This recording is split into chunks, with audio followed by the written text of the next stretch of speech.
what you want me to say, dear Lord.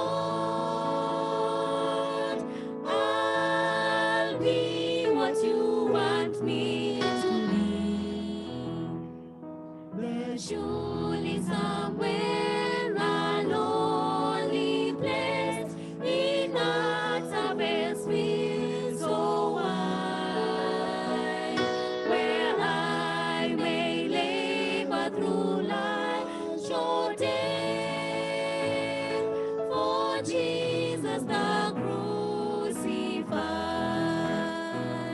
so trusting my all unto thy care. I know thou lovest me, and do thy will with a heart sincere. I'll be what you want me to be.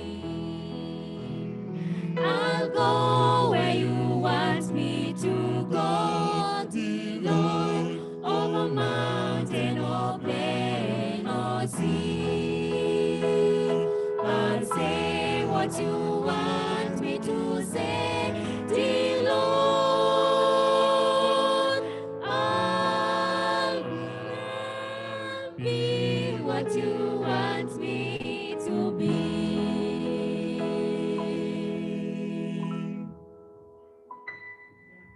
God bless you.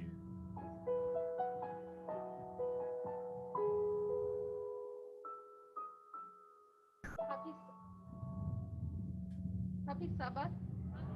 Happy day. So, how many are happy today? So, we're going to another session. But before we start, let's pray. Dear God, we come unto you this afternoon with thanksgiving in our hearts, God. We thank you for today, God, and we thank you for everything you've done for us, God. This moment, as we're going to enter into another session, may you bless us, God, and be with our speakers. This I pray in Jesus' name. So let's welcome Ted and Bilha to continue with the program.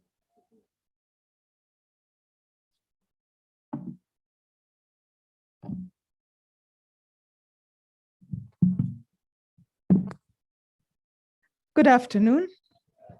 How is everyone today? I feel like a sacrificial lamb in the sun. But we are so happy to be back with you today. We apologize, we were late by accident. We didn't know exactly what time we expected. I think we used yesterday as a benchmark, which is bad. But today we're going to go into a deeper topic, maybe one that's more popular, which is relationships, but not necessarily how to get the right guy and how to get the right chick. But we're still laying a foundation because we believe in a step-by-step approach to everything. And so today we're going to be discussing relationships, particularly how to build healthy relationships. And these are principles that you can take not just in finding a potential mate, but in just making friends and even how to navigate the tricky waters called relationships between your family, your friends, and everybody else. So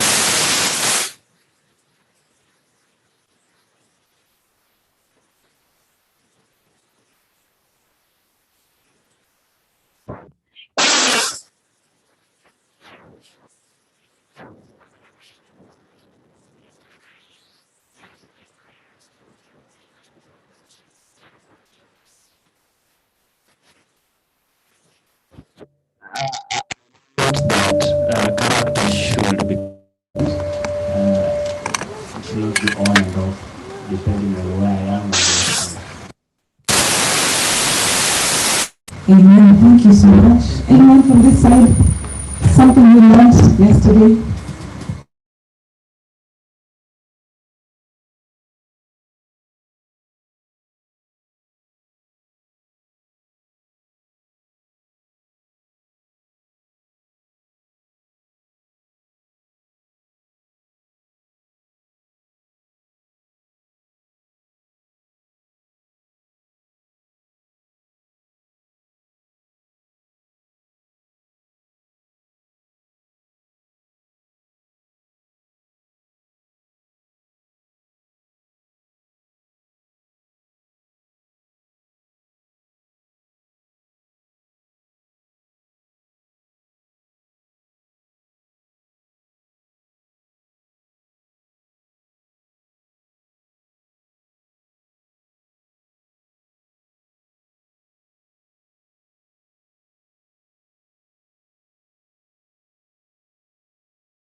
but not so obvious when we are led by emotion, is to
someone to a restaurant to have a meal together.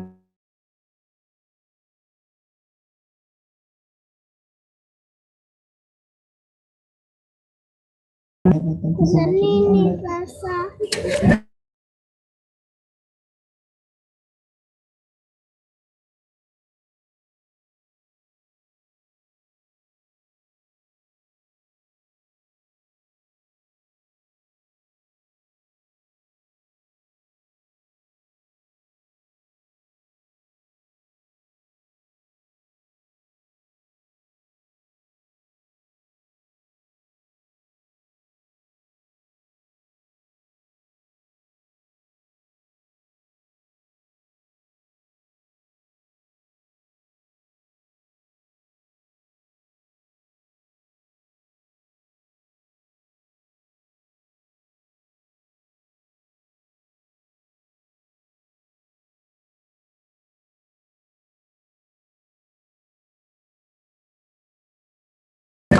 I have no apologies. If I do it again, maybe I'll be early to church because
public, private, whatever, you need to plan. You need to plan your time. You need to plan your budget. You need to plan the time of arrival. I live in an island, and I come from an island. If you arrive at the time of arrival, just maybe welcome by people. They're not secret yet. But you know what I mean is just like be able to welcome you to guide you around the time that you are right where you're going. I think this.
Every day you're doing it all. I need to plan where I'm going, how I'm going. You know, I just can't wake up and decide I'm going. If this year I'm going to get a couple of meetings, the other one is you need to start.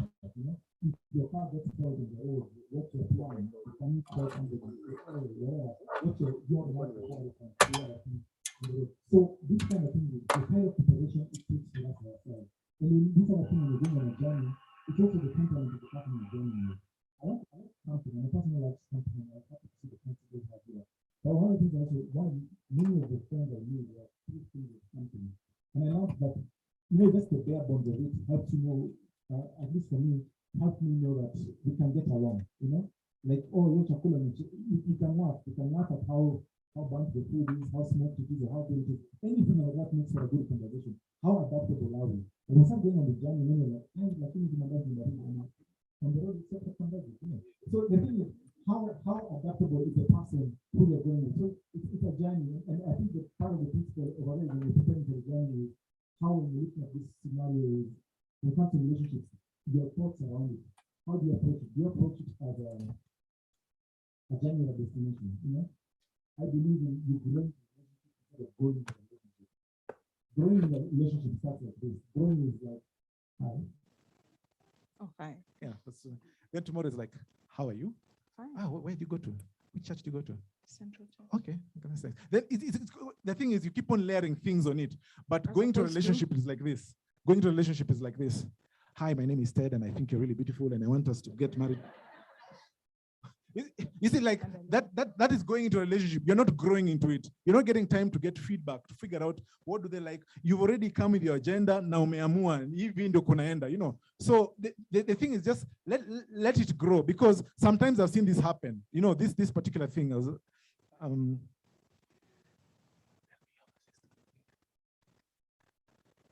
hi, how are you doing? I'm fine. Hey, you look so beautiful. I'm thinking you should join me for this particular banquet we're going for this particular day. Hey, who's that? That's my sister. Your sister. Hey, hi. I just met your sister, and she's a really nice person. This is banquet we're going for, and I think we should really be, you've not even taken time to see the land. It's not, because just the person you saw, and then like, wow, you've not decided what you want. So everything to you just becomes a thing that is like, I need to, confusion. But when you take time to grow it, you get to understand somebody beyond what they look like. You get to understand what value you can add in the life in terms of communication.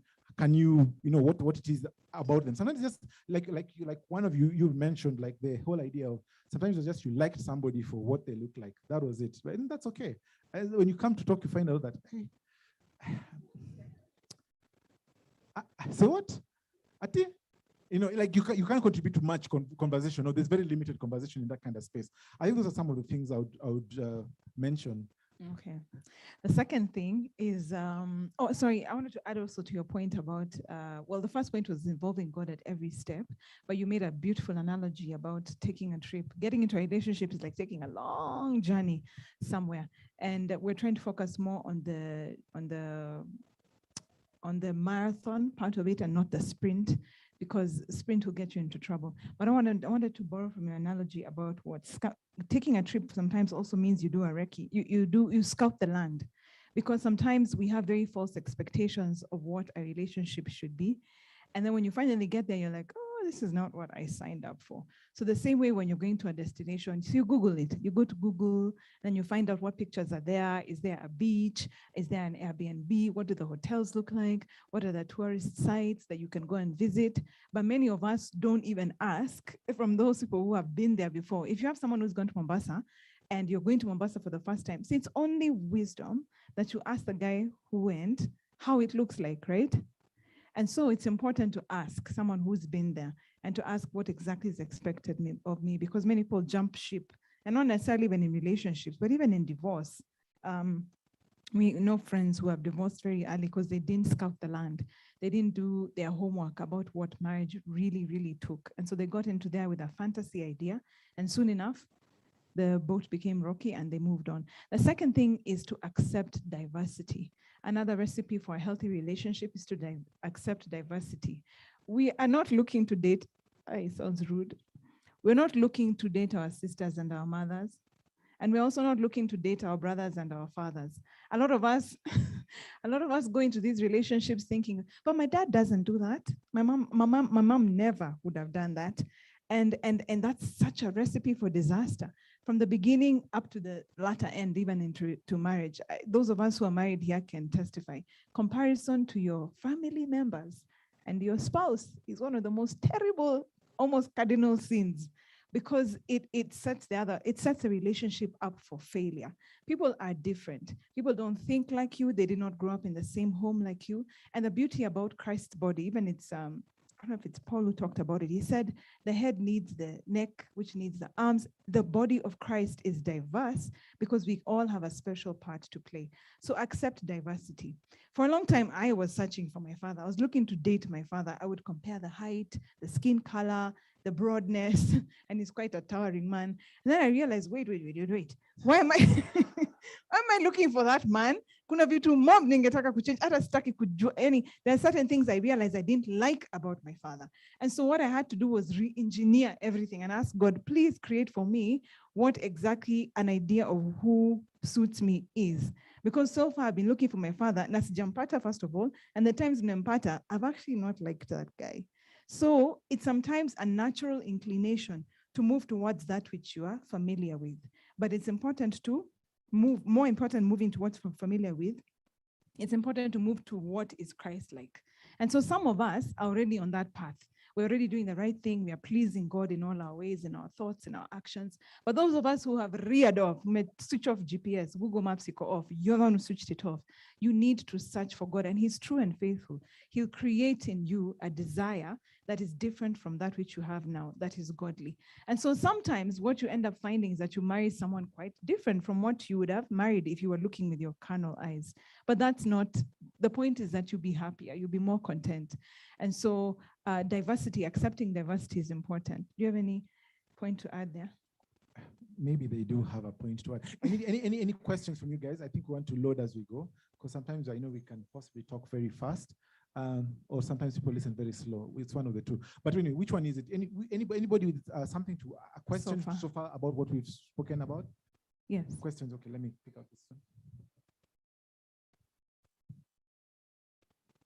Yes, a question about preparing for a relationship. You said you need to know that you have everything set.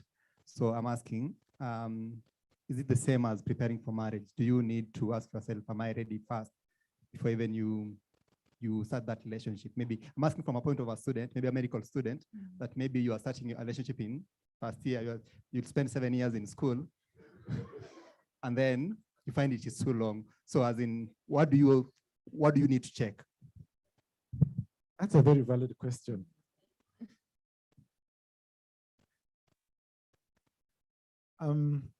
That's a good question, because I think nowadays, why you get into a relationship needs to be answered. And those, when I was trying to, maybe I didn't tie it in when I was with the journey, is when do you want to arrive there? Because the reason of getting into a relationship should be to lead to marriage. If I can't marry you, I should not date you. Yeah. You know, just think about it. Umeingia hii basi imeandikwa Mombasa, umebuy ticket, alafu keti hapa mtu akuuliza hii basi ni Mombasa, msitaki kwenda Mombasa. Why are you there? Why? Kwani nilikwambia naenda Mombasa? No, mimi naenda Mombasa. No, you start becoming hujaniongelesha vizuri. Where? You guys have been sitting in the bus stop for so long. First year, second year, I just wanted somebody. No. Relationships are designed for marriage, and we'll come into sexuality. I know right now some guys are like, sex itakuwa siku gani? Sema tusikie. Hizo zitakam. But I think we need to understand this thing. The framework around it is relationships are designed for that. That's why I'm saying it's okay to have. I'm not saying that when you're talking on the table like this and then somebody compliments you and they want to marry you. No. You guys have the discretion to do that, to figure out what that is about. And which comes into, I think we segue into healthy dating, because the thing around it is right now is having respectful relationships with amongst brothers and sisters. There are people who right now, I tell you the best thing to do right now is to make your networks. Right now, you're in med school. The other one is in med. You're going to become a radiologist. The other one is going to become whatever. What do you call it? You become a radiologist. The other one becomes a bone surgeon. And you can find that you give each other nice referrals, and you guys made a nice thing. Is a guy, is a lady, it doesn't affect you. There's no feelings. It's just about you guys can have those kind of conversations. You have right now you have a friend who's an architect and you're a medic. When you want to build a house, you're talking to them. But if you date these people, now this person can help you, but you remember this is the person who broke your heart. Are you going to let them to build your house? You know, like some of these things, we really ignore how connected they are. Ulitenda mtu vibaya sana, and now you're meeting them on the surgical table. Hey, you know, those are things that, I mean, right now, make healthy networks. That's the thing I would really advise you guys.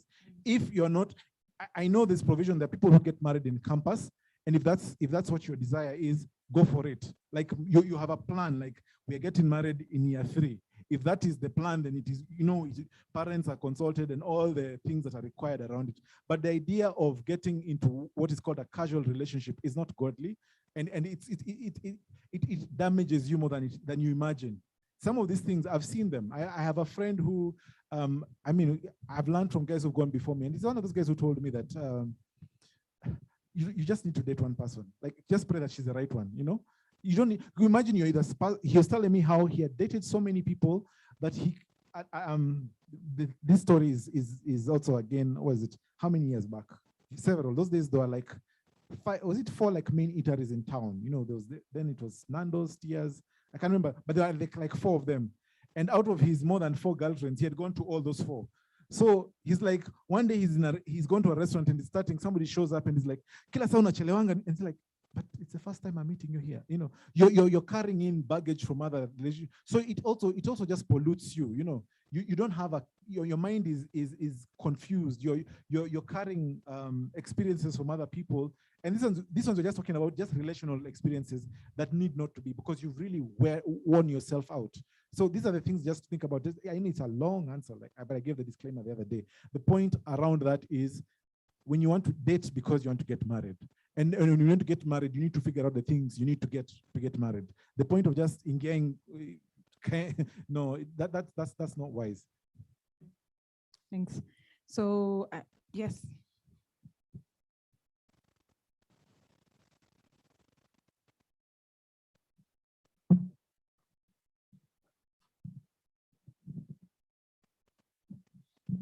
Happy Sabbath.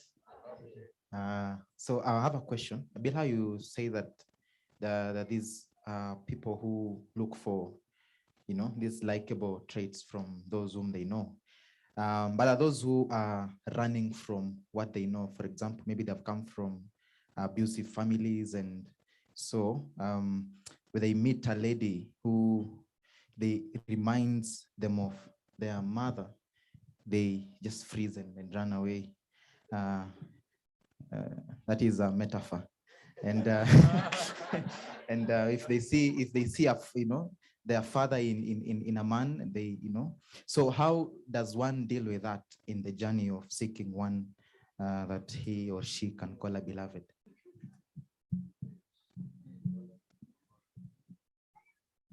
Thank you for that question. Yeah, abuse and family background is a huge part of who we are. We cannot ignore it and say we came from a lab. We were all created by a man and a woman, even if they're separate, even if they didn't get along. So that's one thing we cannot deny, our roots, where we came from. But the first step, I think, to dealing with pain so that you don't carry it forward is, first of all, acceptance. So you've heard that, the first step to solving a problem is to accept you have a problem, first of all. And I remember for me, that was a painful part. The way I finally said, wait, but there's some things about my dad I actually don't particularly like for them to be in a man. Is he an evil man? No. He has very good traits. But I would say first accept that there are certain things that hurt you. I'm glad that you're in that even level of honesty with yourself to say, there's some things I wouldn't like to see in a future boyfriend or girlfriend that were in mom or dad. And then secondly, just seek for help. Like if you need to talk to someone about it, you do need to speak to someone professional to be able to go through some sort of therapy to release that from your heart. It could be a pastor who's a good listener. It could be a mentor, someone older who's walked the journey, to pray with you so that you're able to kind of like break that bond that you had of abuse. Because if you don't break that chain, the natural thing is that you will go through the same kind of relationship that you watched go down the drain. So abuse is something that must be cut short as soon as possible, only by the power of God. And then secondly, to actually think, my husband's always emphasizing about things that we should do and not things that we should not do. And so, okay, fine. The curse has been broken and you have broken the chain, you've accepted, you've gone through therapy, you've spoken through it, you've cried through it, and eventually you feel like that's not something that the direction you want to go. But what direction do you want to go? I really believe in lists, by the way. God-guided lists where you write down the kind of quality and character of the person you want to be with. Because it's very easy to know where we don't want to go, but you need to know where you go, like where you're going. It should be a much clearer picture than where you don't want to go. Because sometimes what happens is that you end up running away so much from the person you don't want to be with that you miss the person you wanted to be with. You get what I mean? Like it's like saying Staki Kwenda Coast, but maybe you've missed the path to go to Magadi. I don't know, wherever it is you wanted to go. And so it's important to have a list where you populate and say, this kind of person, prayerfully, if God wills for me to get someone, this is the kind of person I'd like to be with. I don't know if that answers your question. Also, for this abuser, if it's possible, prayerfully approach them and have some sort of closure with them. If it's someone approachable, because what I'm saying, sometimes it's not a safe space to have that kind of conversation with them, either because they just won't listen. But I believe the Bible is true when it says that I will turn your stony hearts into hearts of flesh. And he can do that by his Holy Spirit. Actually give you an appointment with this person. You're like, wow, they actually listened to me as I told them everything that they ever did to me that was wrong. But if it's not a safe space, especially in a case where there's physical and sexual abuse, and you feel like the opportunity, that thing could happen again, then you may not have necessarily that time of closure. But try and mend fences on this side, even as you start your new chapter. I hope that makes sense. Yeah, sure.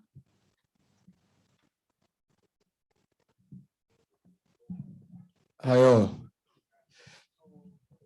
My name is Kevin. I would like to ask, you've been involved in relationship with someone, and finally you got married. Then before, you had dated someone else whom you actually liked, but yet you've not resisted him or her, and yet you're in marriage. And sometimes it ends up letting down your marriage to an extent whereby you get in a crazy situation. So how supposed to be coping up with all those situations? Right. I would rather talk about foundations and situations that can be cleaned up. Ted? Let me take this question. Nenda hapo hivi na come.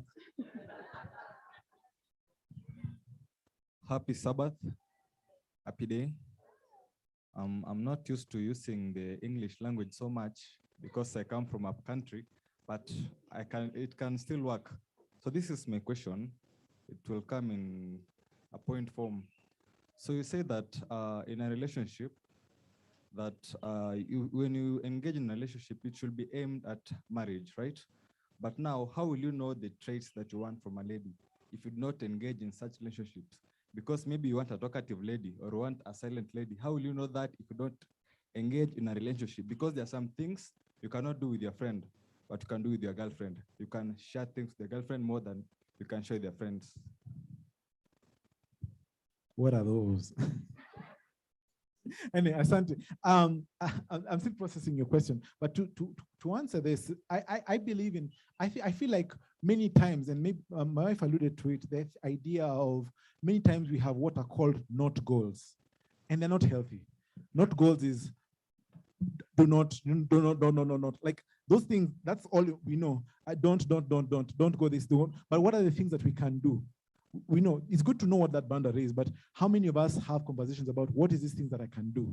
So in this particular situation, I feel like maybe it's really become the norm right now that not to have, what happened to just having like a picnic with friends, group dating.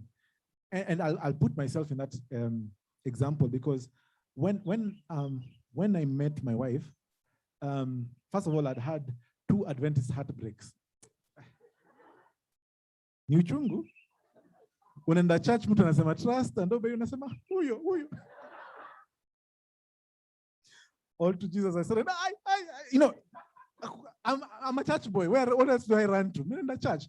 So, but anyway, but coming to this thing I'm trying to bring out is the importance of group dating. Is I knew that I was like, in fact, so between, I think the last breakup and by the time I was meeting all of them, by the way, intended. My intention was to actually get married at 23. I was like, yeah, chana easy stuff, But yeah, life didn't show.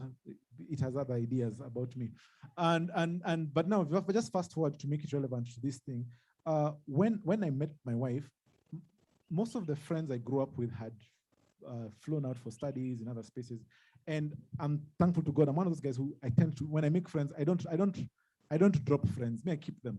We can, what is it?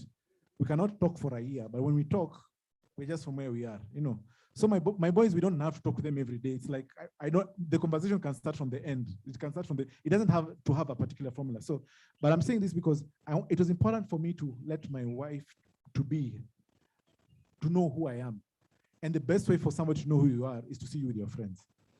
When I'm on my own, you guys, I can be that very polished. Excuse me, did you call me? I'm so sorry. He's a Sagiat. But there's only a limit to how much I can put that up. You know what I mean? And that applies to many of us. But when your boys are there, they'll be like, he's on Ogani Sasa, because the real you has to come out. And a lot of times what happens is people are like, hey, you're going out with that guy. Then he's violent. No, imagine he pulls for me seats when you're alone. But the friends of this guy will know. You can tell when somebody's acting around their friends. Around your friends, there's a limit of how much you can be able to put up an act. And for me, it was important that my wife she knows. Like I began with the difficult questions at the beginning. I introduced myself and I said, "Hizi ndo shida zangu. Sasa utaendelea na hii shida." So like those things. Oh, these are my friends. We've been friends for so she saw things and she saw how I navigate my friends. So now it was clear that I'm telling her. She knows. She has an idea. We went for a road trip. We hung out together. Like all of it was group dates. Had meals together. And a lot of it is conversations are happening across because we're walking here for lunch. We're going there for that journey. A lot of planning. We're planning to go here. All those interactions, it's enough for you to have a sense of who somebody is. And then also the other thing that this touches onto something that was mentioned there about, I think Scout mentioned, on a mild version of what Scout was mentioning. Sometimes also for us to increase our knowledge around temperament. If you figure out somebody is an introvert, they are if they are phlegmatic, you know, chances are they will not be the loud person. So you're wasting your time trying to make a loud person out of a phlegmatic person, you know. And then you find that somebody's a choleric, you're like, oh, you're sim Christo, you know, because in your idea, so Mkristo ni ule atatusema ni sawa tu, you know.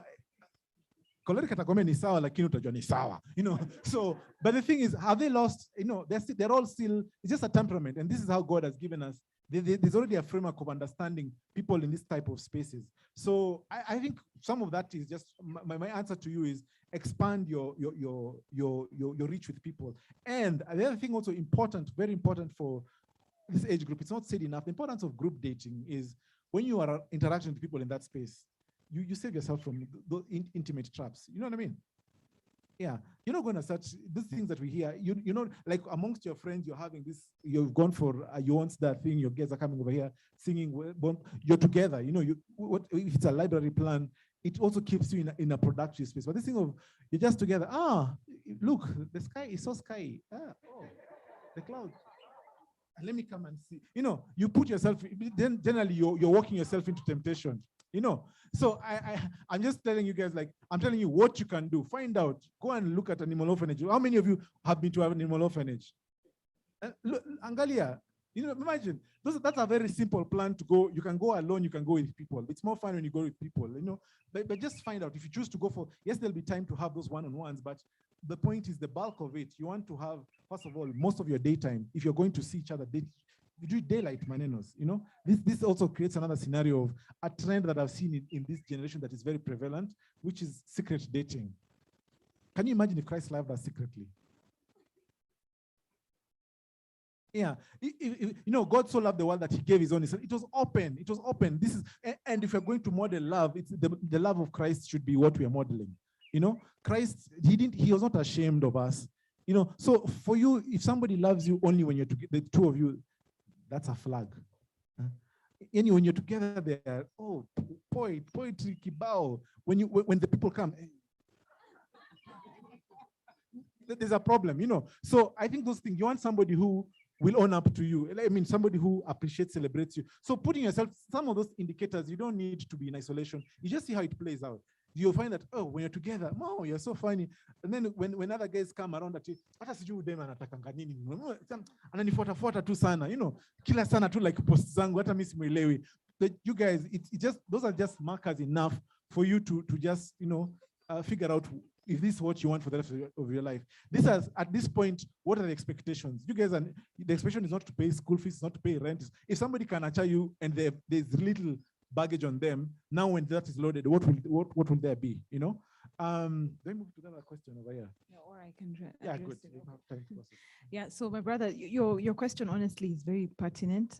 It's way ahead of where you are right now, because of course marriage, none of us in campus, rarely are we married in campus, but it's a sad situation that's happening all the time. Regret once you've already said I do is one of the most painful things, not just for you, for the whole society. Every time a friend of mine comes and tells me I think I'm done, I feel like crying with her because I'm like, really? But it always, always, always points to foundations. You didn't lay the foundation properly. So I think the first step, again, I would say, is accept. Ulifanya vibaya. Like, there's some choices that you made that were wrong. Not everything was out of your control. People don't change completely overnight. And so accepting that you took a wrong turn. But because God hates divorce, pambana na hali yako. I don't know how else to say it. Because ultimately, if there's no violence, something that can actually hurt your life, you can be killed in that house. Usually, there are people who are counselors on standby to be able to speak to help you to work through the marriage issues. A lot of us also in this young generation are jumping out too soon over things that not necessarily warrant a divorce. But back to this context, which is more common. What if you're in a relationship now and your heart is still clinging to the old girl? Jump out, achana na huyo dem. Like, just don't waste her time anymore, or don't waste his time anymore. There's nothing worse than feeling like someone is not completely and wholly committed to you, and they're constantly looking at a shadow or a ghost of someone that you could have been, but you're not. And no, don't waste each other's time. This is the time to just leave and say respectfully, I made a mistake. I led you on to the wrong direction, but I'm still not over my ex. yeah, and then you move on. It sounds very brutal, but it needs to be said, because I think that's part of being honorable, is being honest about our feelings and where we have gone wrong. Yeah.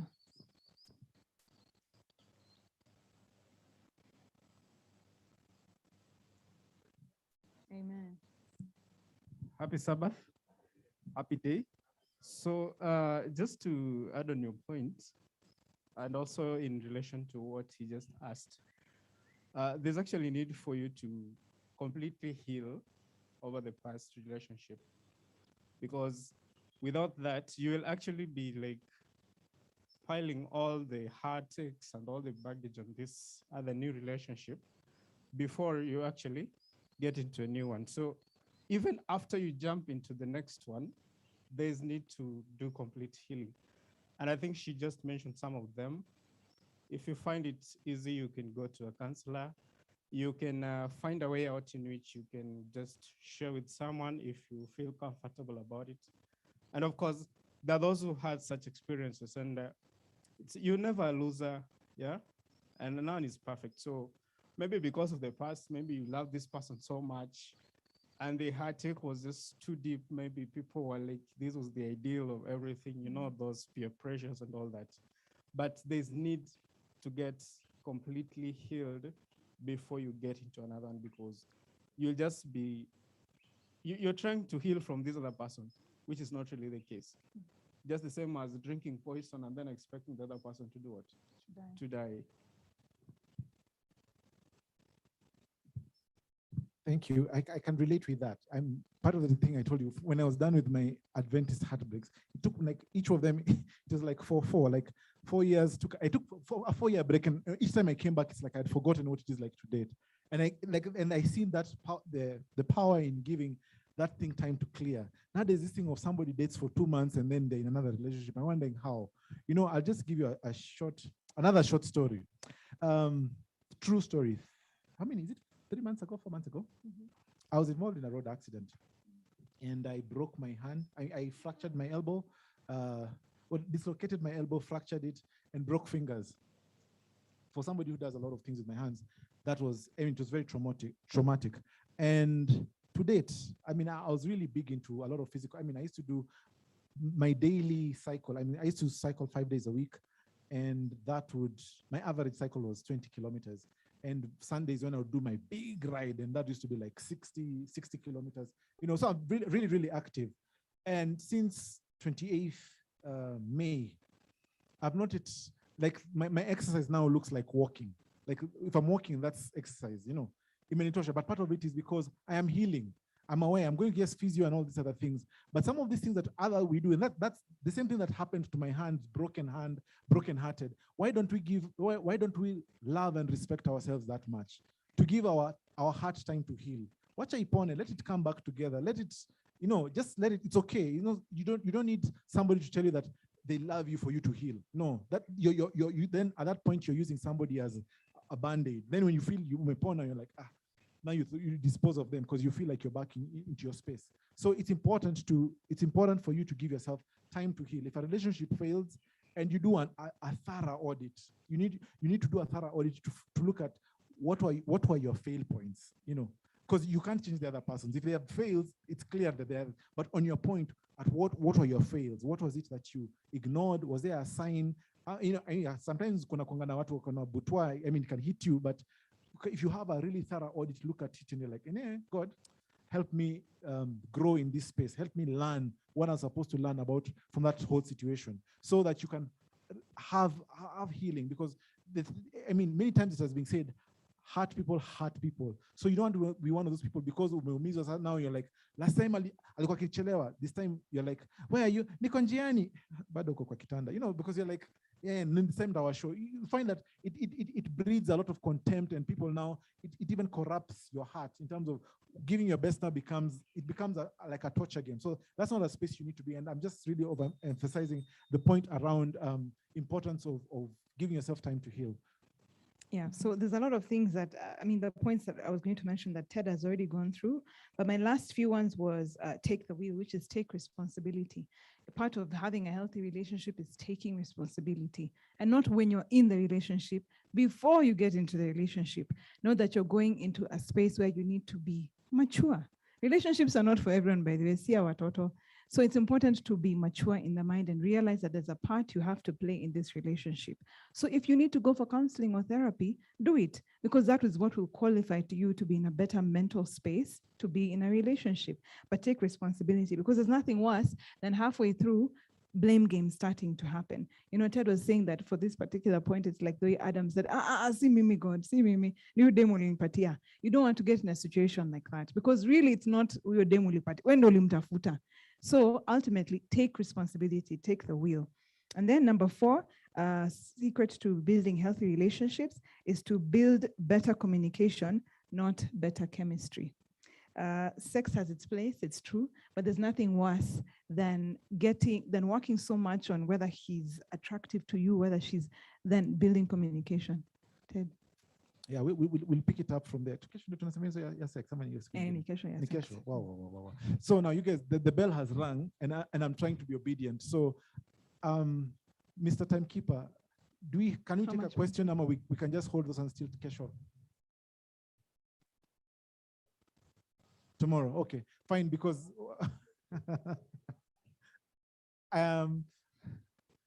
okay, for Prof, because I respect my elders, I'll let you go with this. Yeah.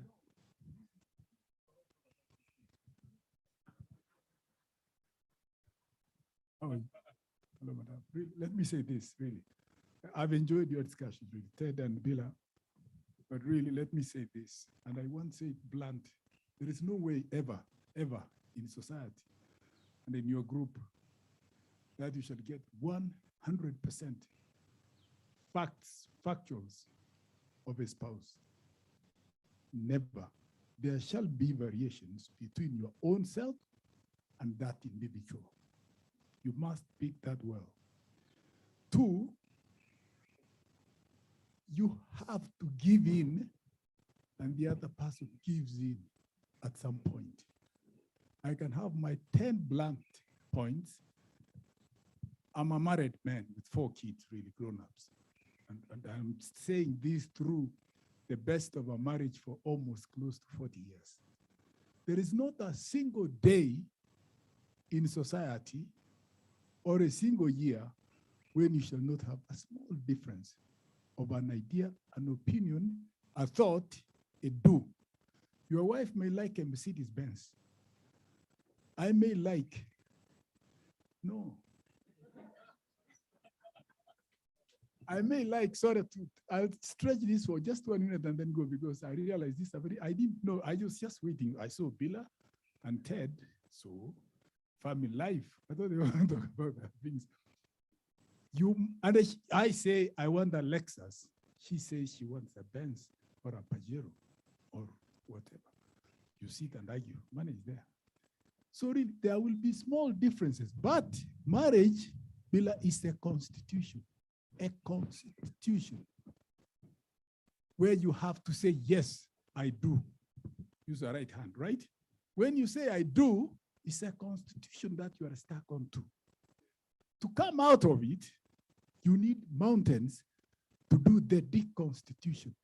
To come out and say, look, now, my body, I need to get out of this. You know, there are various, I'll tell you live examples. One day invite me on this, maybe main campus, because last week I said I won't go there, but I shall go back there. There are variations in nations and countries, UK, US, Kenya, Tanzania, Japan, China, on marriages, discussions. Each place has different issues. With the modern ICT and communication on these little gadgets all over the place, discussions, write-ups, there is continuous breakups of which were never there, in fact, in life. So I finish this. Look, indirectly at some stage, mothers, wives now, fathers, husbands now, always make a reference to their past lives. My mother taught me this. My father advised me this. So you can never completely divorce them. Maybe the looks, maybe the ideas, but there is always some small little thing, especially if the parents are both alive. You will always have that little inclination. The only one thing you want to avoid is their total engagement, entanglement in your everyday life.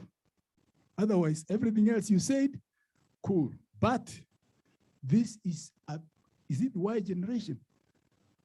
This is a complex. In fact, you're my third generation. There is a second in between. This is now the most complex in society. They have issues which you cannot even control. And no matter how much we tell them, sometimes I almost try to give up. But there is a saying that tell those who can hear, stay with it. But the ideas are good. Keep on. I think you are right. Let people come with a list, another list. But last list should not be the dictating factor to marry somebody. If the chemistry works, you can build on toward that chemistry. If the chemistry does not work, you are right. Pull back slowly. I leave this. Someday we'll talk about it, okay? Asante and Akshuru. Thanks for your time. Thanks, Prof. Thank you so Prof. much. So the final point is about being authentic. The last secret of having a healthy relationship is to be authentic. The way Ted has alluded, that pretending to be someone who you're not is only going to work against you. There's a saying that goes, how you get them is how you keep them. So if you bring me a limousine on the first date to take me to KFC, and then when we get married, we are cooking on a jiko, I think we have a problem.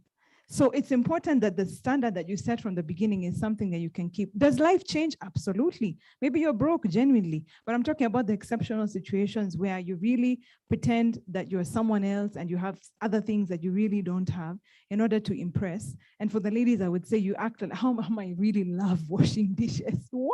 Kuosha vyombo inanifurahishanga sana. Hata akupika, akinafurahanga kupikia watu. And then week one, your husband is waiting for breakfast in bed. You're like, yeah, suji sort. So like, it's not good to create an illusion of who you're not and not sustain them. How you get them is how you keep them. Yeah, and that's the end of our presentation. We don't want to offend. Yes, Pastor.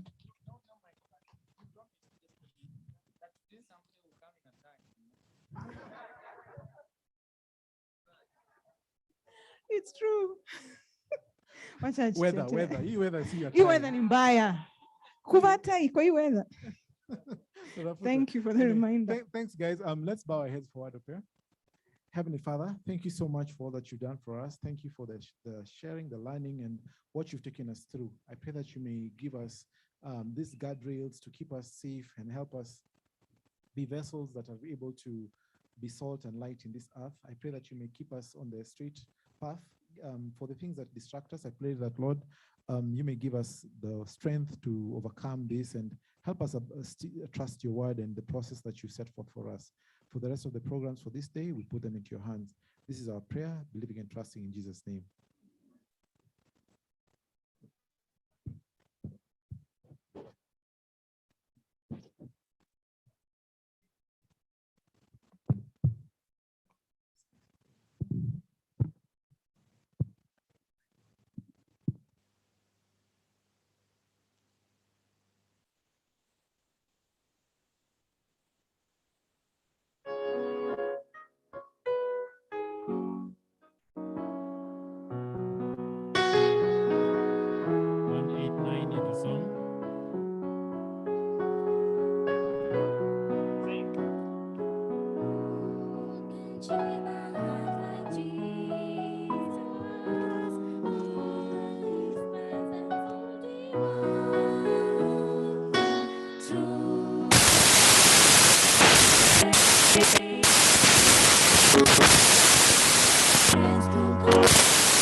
the fairest of 10,000.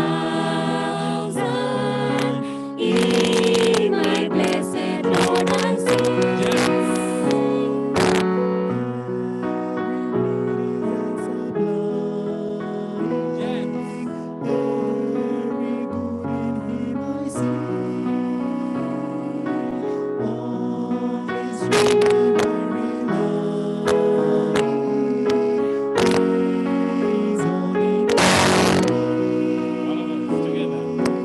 All that fills my soul is Jesus. He is more than life to me. And the fairest of 10,000. In my blessed Lord I see. By the crystal flowing river, with a ransom I will sing, and forever, praise and glorify the King. All that fills my soul is Jesus. He is more than life to me. And the fairest of 10,000. In my blessed Lord I see. All that fills my soul is Jesus. He is more than life to me. And the fairest of 10,000. In my blessed Lord I see.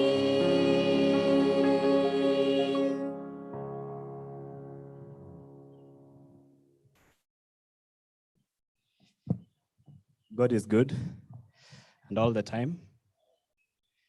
How many enjoyed the program that just ended, the activity that we had? Wow, that's a good number. So we hope you're going to get feedback on how it has been. So at this juncture, I'd not like to speak much. I just want to release us for a break that will last 10 minutes. It's another health break. It's 3:42. So we leave here at 3:43. Please be back at 3:53 for the next activity. And we are advised that the books are still there. You can visit the